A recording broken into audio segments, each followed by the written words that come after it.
Hello, everyone. My name is Lily, and I'm the book blogger behind Utopia State of Mind. And my throat is feeling a little bit sick, so I'm going to be super close to the mic. You just won't be able to see most of my face.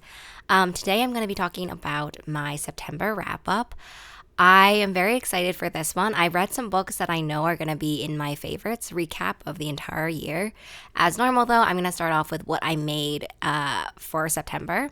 I finished this sweater, which, if you will recall, if you've been following me for a while, I actually was knitting this sweater and then ran out of yarn. So over the summer, I finally tracked down some more yarn, and so I finished it.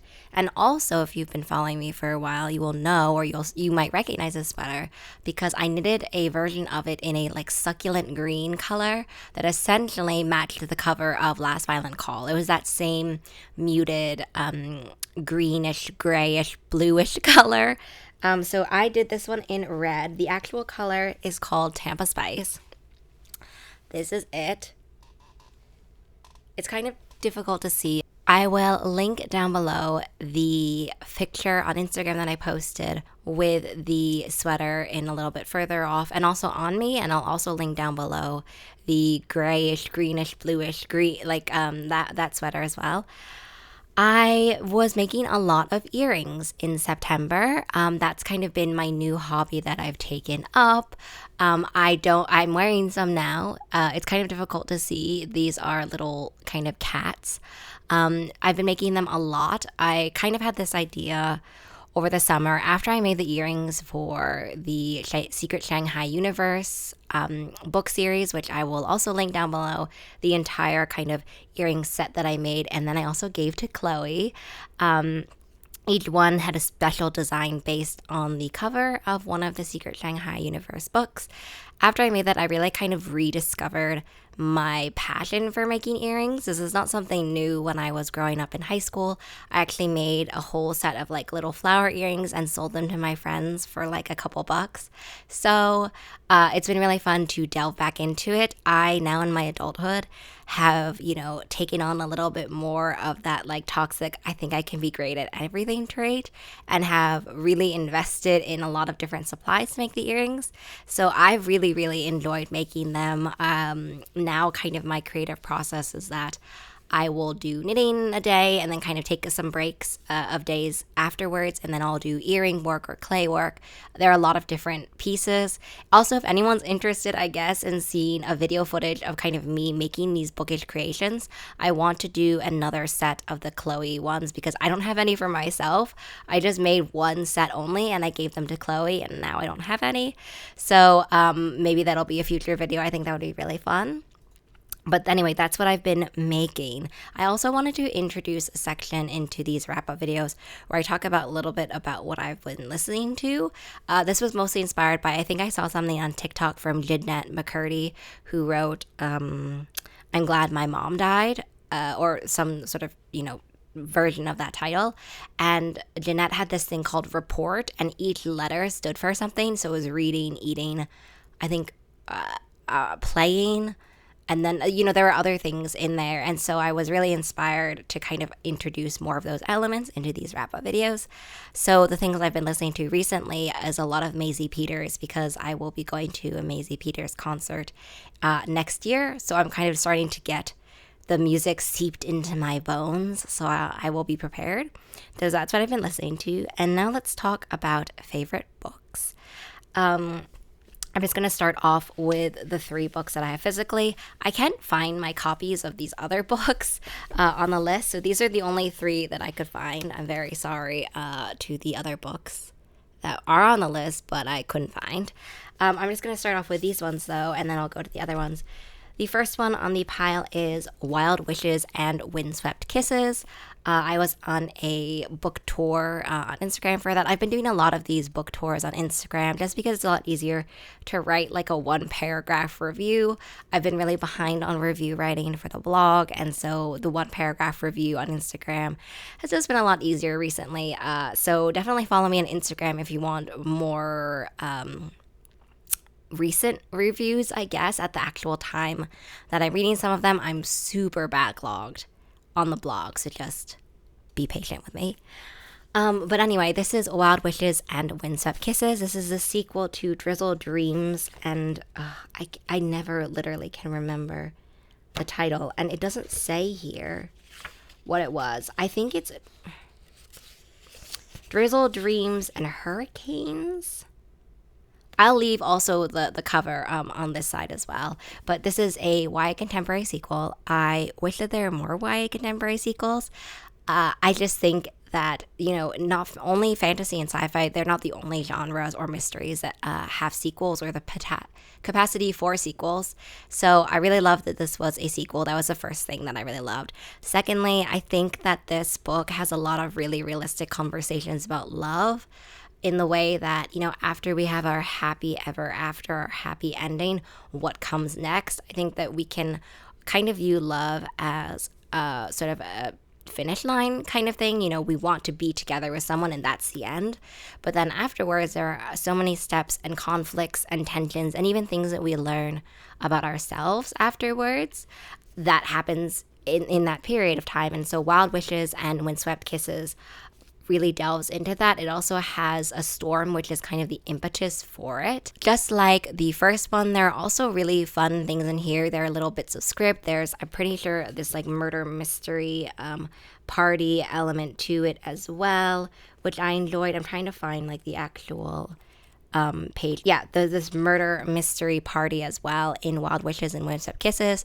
So a lot of kind of multimedia-esque feelings to it as well. I also am a sucker for a sister story, and this is entirely fits the bill of a sister story. So I definitely recommend this series and definitely reading the first one.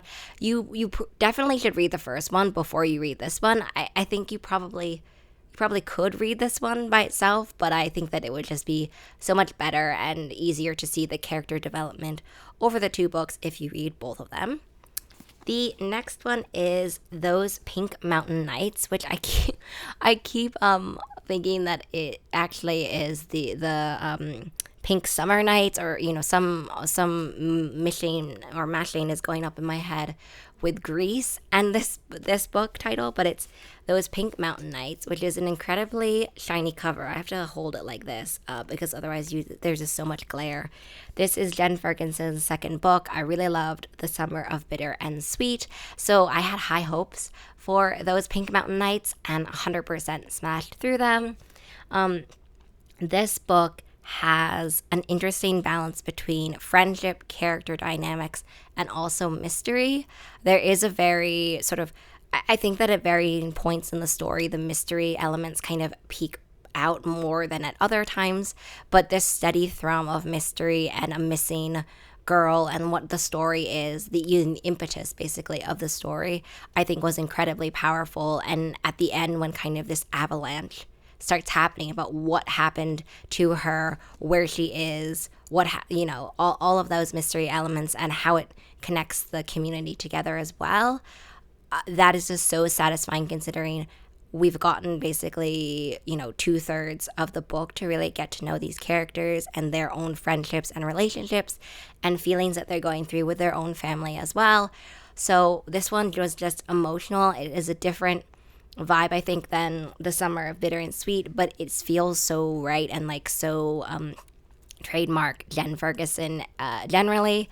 And so it also takes place in a pizza parlor or a pizza restaurant, and so there are a lot of fun pizza combinations as well.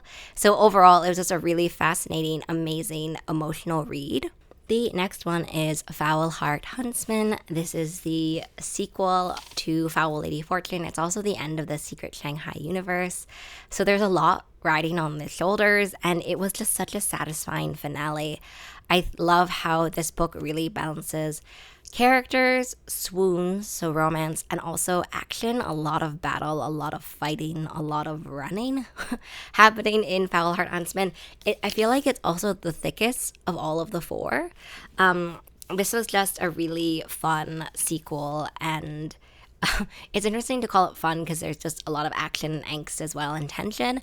But I think what I really loved about Foul Heart Huntsman is that it also delves into these kinds of different layers of identities and sort of defenses that we have with the world, vulnerabilities and fragilities that we hide behind different layers, and also different, I guess, covert identities in Foul Heart Huntsman.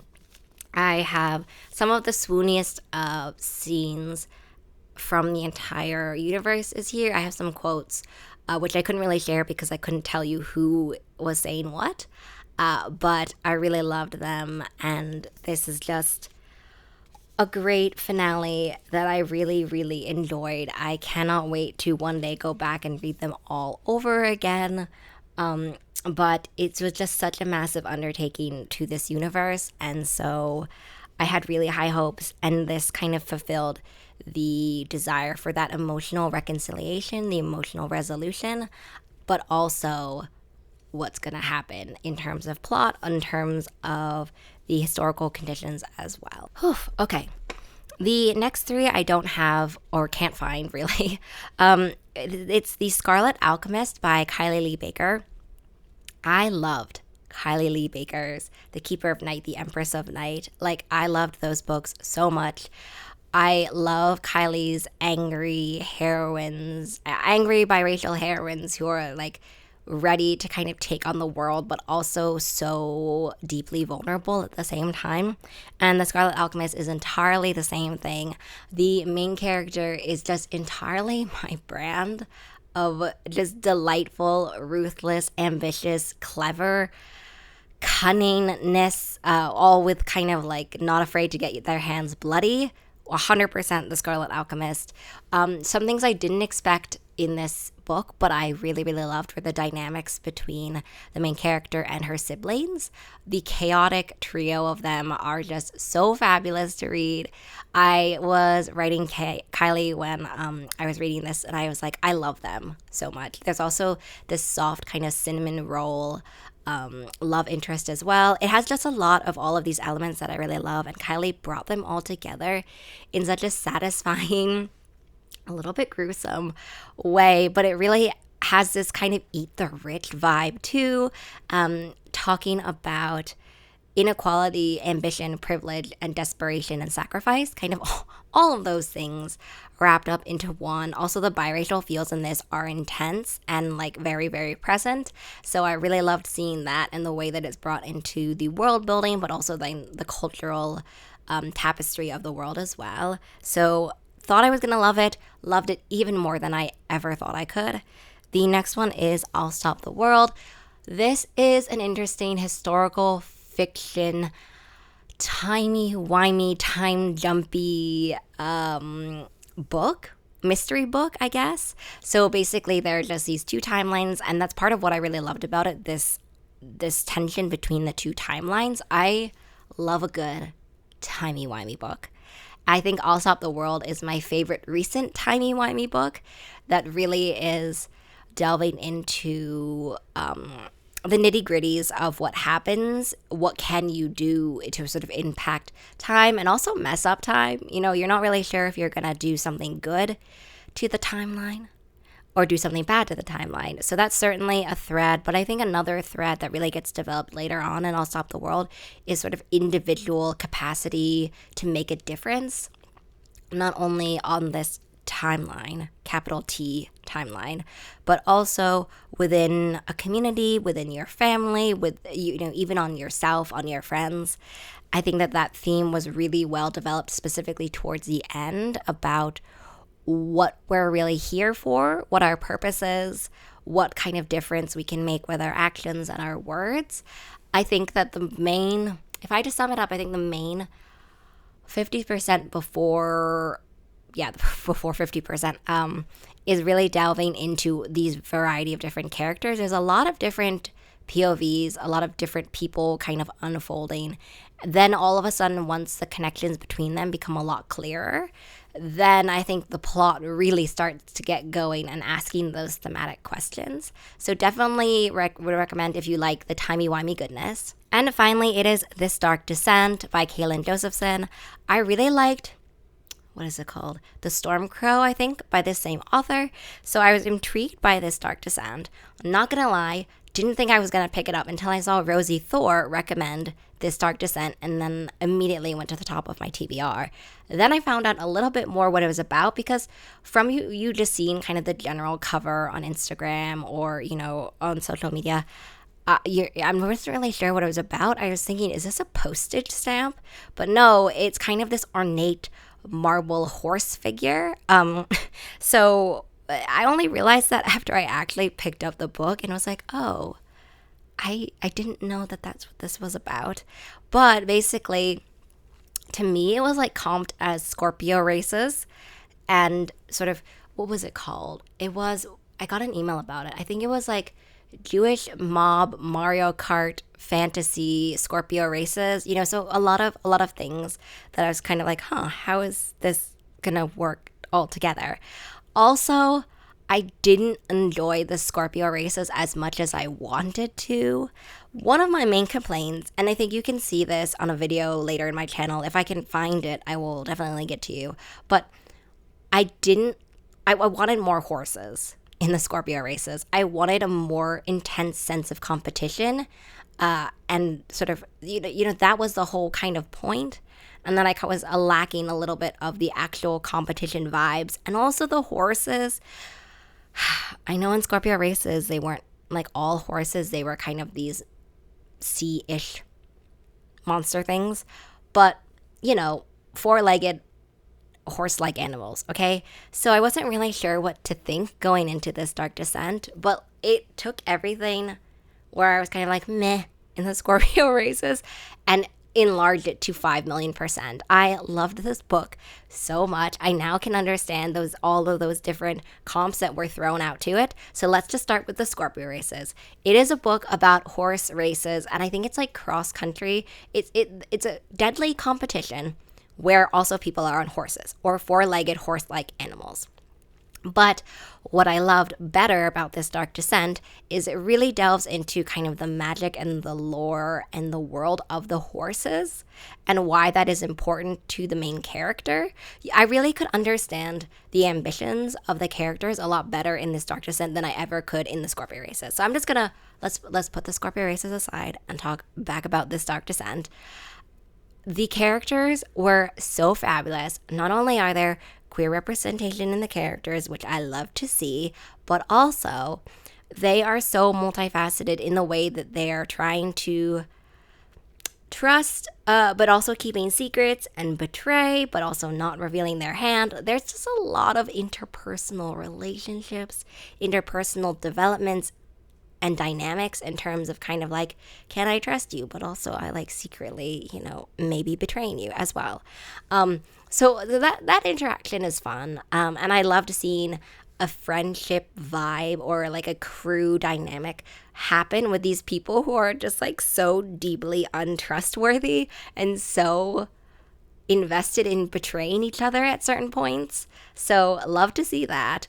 I really, really enjoyed the world building. I loved the Jewish inspirations with the kind of golem-like creatures within this Dark Descent. And I also loved the idea of how much do I say? I loved the idea of the world and the magic interaction between them. That was really well knit throughout the entire book. So definitely enjoyed that. Also, like, the competition was entirely deadly. I really love that there were really intense stakes from the very beginning. It wasn't kind of this thing where it's like, oh, it's really intense and I might lose everything, but I'm going to get on a horse. It was, that is just such an interesting sort of sentence to say. But anyway, the stakes were very present from the beginning, and it was very, very clear how important they were and how invested the characters were in them. I think this not only gave a really great, easy kind of starting point to care about a character, but it established the plot momentum and established the why of everything really well and really early on. So that's why I really loved this Dark Descent. It's interesting. I was looking at the US and the UK cover when I was on Goodreads trying to I post my review, and the vibes are funnily very different, but also very similar. But the covers look nothing alike. So I definitely think that maybe if I were seeing This Dark Descent on a bookshelf, I would have understood earlier the horse kind of thing than literally marble postcard stamp. But yeah, I do think it's a funny story, kind of how I got into reading This Dark Descent. So that is the end of my September wrap up. I hope you enjoyed it. I so far have been having a really good October. I know that by the time this video comes out, it will, might already be the end of October, but it's just how it's going to be.